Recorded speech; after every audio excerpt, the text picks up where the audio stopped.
তামাক সেবনে বছরে মারা যান প্রায় 1,61,000 মানুষ, আর তামাক সৃষ্ট রোগের চিকিৎসায় ব্যয় হয় 30,000 কোটি টাকা, যা এ খাত থেকে অর্জিত রাজস্ব আয়ের চেয়ে প্রায় 8,000 কোটি টাকা বেশি।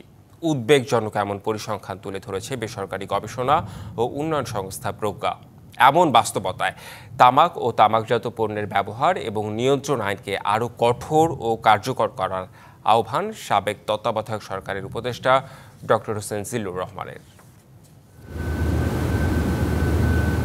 প্রাণঘাতী নেশা তামাক ও তামাকজাত দ্রব্য, যার কারণে বছরে পঙ্গুত্ব বরণ করেন 4 লাখ মানুষ, আর জীবন প্রদীপ নিভে যায় 1,61,000-এর। চিকিৎসায় ব্যয় হয় 30,000 কোটি টাকা, যা এ খাত থেকে অর্জিত রাজস্ব আয়ের চেয়ে প্রায় 8,000 কোটি টাকা বেশি।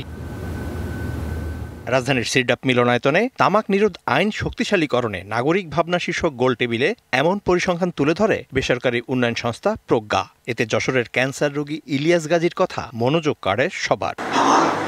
নায়াসিনামাইড ও স্যালিসাইলিক সমৃদ্ধ লিলি ফেস ওয়াশ, যা ফেসের ডেড স্কিন সেল দূর করে দেয় দ্বিগুণ ফাস্টার ব্রাইটেনিং।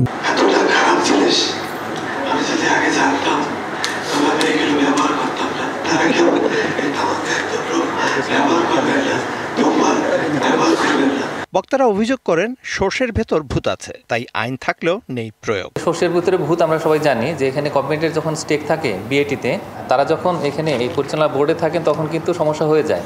নতুন আইন একটা করি যেটা নাকি বলবো আমরা যে তামাক নির্মূল আইন। তামাকের কারণে মারা যাচ্ছে 1,61,000। আমাদের বোধহয় সচেতন হওয়ার সময় এসছে। অনুষ্ঠানের প্রধান অতিথি বলেন, বিদ্যমান আইনকে যুগোপযোগী করা হতে পারে অন্তর্বর্তী সরকারের উল্লেখযোগ্য সাফল্য। অন্তর্বর্তীকালীন সরকারের জন্য এটা কিন্তু একটা সিগনেচার সংস্কার অ্যাচিভমেন্ট হতে পারে।